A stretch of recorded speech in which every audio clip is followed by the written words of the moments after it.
Congratulations, capaiannya Terima di kasih. 1.714 triliun. Ya. Ini melampaui target tahunan di 1.400 triliun rupiah. Ya. Nah, dominasinya PMA, ya, dominasinya masih lebih banyak di Betul. PMA. Betul. Faktor utama apa, Pak Todo, yang berkontribusi mencapai target yang luar biasa ini, yang baik ini? Oke, faktor paling utama berarti di sininya sebenarnya ada tren positif terhadap trust internasional. Itu dulu. Artinya faktor sebenarnya memanage dalam konteks bahwa Indonesia ini merupakan destinasi investasi yang kondusif, itu sebenarnya sudah masuk di situ. Okay. Ya, ini tetapi memang kita harus sampaikan juga bahwa masih banyak PR besar di situ. Nah, ini yang harus kita ini. Satu, yang kemudian yang kedua balik lagi, memang secara dari kajian geografis, posisi letak geografis, kemudian cadangan resource, kemudian daripada juga consume demand kita dengan mungkin kita nomor 4 atau nomor 5, dan juga sekarang tren kita sekarang kalau kita lihat angka kan kita sudah dari segi PDB kita sudah masuk ke angka 8 besar dunia. Ini adalah memang sebenarnya yang menjadi sesuatu hal, angka ini bergerak naik. Tetapi sih yang paling utama yang mau kita lihat bahwa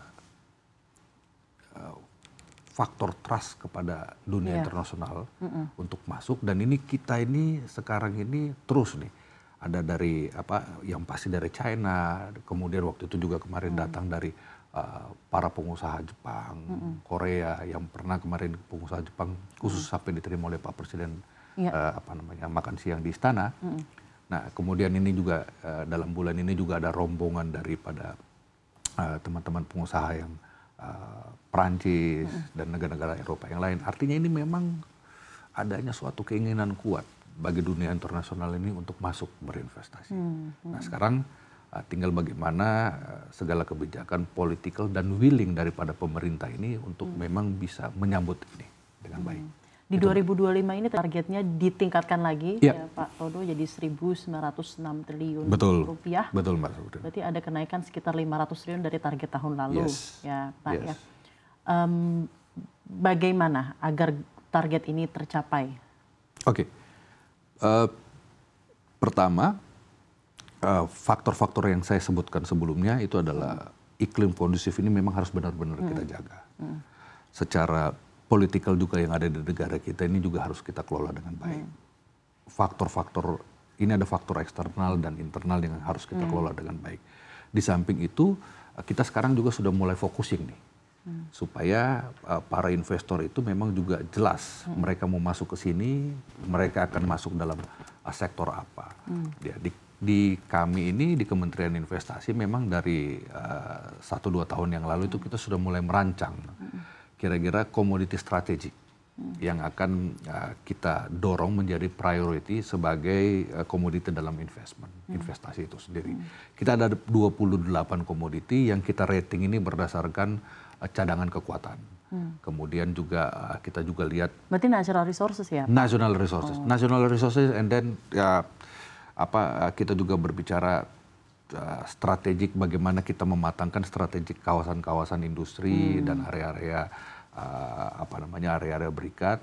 2 periode pemerintahan sebelumnya itu focusing berbicara terhadap penguatan interline up mengenai logistik, dan ini memang coba kita maksimalkan karena investasi itu melihat dari beberapa sektor, faktor.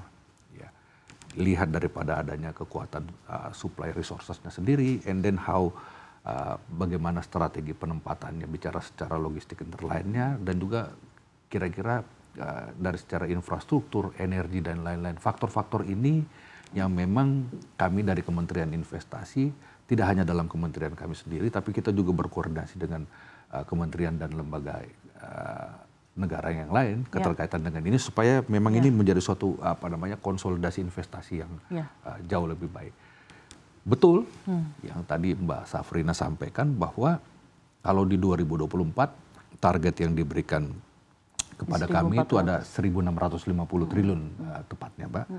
Dan alhamdulillah dari angka itu kita bisa naik lebih 4%-an di angka realisasinya di angka 1.700. belajar dari angka di 2024 dan tahun-tahun sebelumnya, dan kita sudah memang di akhir tahun kemarin kita mereview dan kita melihat strategi bagaimana 3 tahun yang belakang, tentunya sudah ada persiapan langkah-langkah. Ya. Karena memang kembali lagi memang dengan target ambisius yang diberikan oleh Bapak Presiden, dan ini yang saya bilang tadi, ambisius ini adalah sesuatu hal yang sangat make sense untuk bisa dijalankan. Tentunya ini yang harus kerja komprehensif yang harus luar biasa. Kita sudah mempelajari dan kita juga sudah melihat dari strategi sumbangan dari foreign direct investment maupun dari dalam negerinya sebenarnya. Bagaimana PMDM-nya ini juga kita bisa kelola. Karena dua faktor ini adalah walaupun memang dari segi jumlah volume daripada korporasinya PMA lebih sedikit, PMDM lebih besar, ya kan? Tetapi dengan angka berimbangnya angka ini, kita juga melihat bahwa memang pertumbuhan korporasi atau pertumbuhan ekonomi usaha yang ada dalam negeri ini juga cukup berkembang, gitu. Ya kan, angkanya tidak terlalu jomplang. Ya, inilah yang memang pelan-pelan kita monitoring sambil kita memang di bulan ini khususnya sudah mempersiapkan beberapa strategi langkah, karena berbicara realisasi investasi ini akan kita monitoring, kita review setiap quarterly. Jadi kita punya 4 kuartal untuk melihat ini.